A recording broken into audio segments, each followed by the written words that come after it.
Je n'ai pas côtoyé Kokam Narcisse ces dernières années, mais nous avons eu une séance de travail dans sa résidence à Mendon en 96 dans le cadre de mes recherches pour la thèse de doctorat. En 99, lorsque je suis recruté à l'université de Tchang, il m'y retrouve. Et en 2001, il y revient comme membre du Festival interuniversitaire des arts et de la culture. Dans mon livre Rire des crises postcoloniales sorti en 2009, Kokam Narcisse y figure en bonne place dans le paysage de l'humour camerounais dont les bases professionnelles ont été posées par Daniel Do, alias l'oncle Tsama, Dieudonné Fana, alias Jean-Michel Cancan, David Kemze, alias D.K. Mokto, ainsi que Cindy Minja, figure Kokam Narcisse. Il figure donc dans le top 5 des plus grands humoristes pionniers au Cameroun. Il a commencé en 1979 à l'émission Roue libre de Lucien Mamba qu'il a révélé au public national. En 84, il est invité au Bénin et commence une fulgurante carrière avec Discours d'or 80 qui sont en 91. En 92, il sort Troisième mi-temps, qui est une parodie d'interview du président de la République. L'œuvre est interdite et n'atteindra pas le public. Debalua Fiatua ne me démentira pas. Plus tard, il revient avec Téléphone circulaire en 1998 et revient sur la scène internationale. Tout comme Massa Batré, Massa Hans, Massa Moyo, Massa Kokari, Kokam Narcisse a travaillé dans le style du one-man show inspiré du griot traditionnel, mais aussi du stand-up, dont les débuts avec l'éphémère groupe XYZ, constitué par Abbé Solo Emile, Tadié Tuene, Billy Komlobo et Dimi Billon. Au fond, les humoristes de renommée sont ceux qui, n'ayant pas la gestion de la cité en main, ont le pouvoir de rire d'eux-mêmes.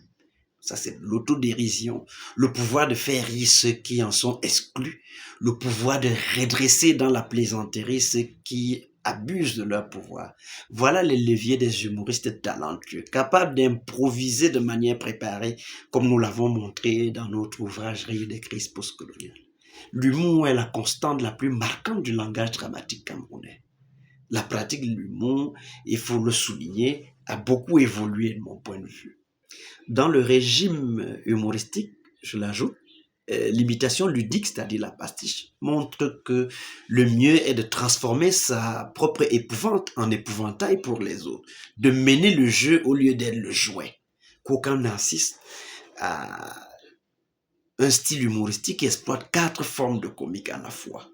Le comique de mots, c'est-à-dire les jeux de mots, les calembours, la dialectalisation et autres formes de déformation du jargon. Le comique de caractère, notamment les comportements risibles.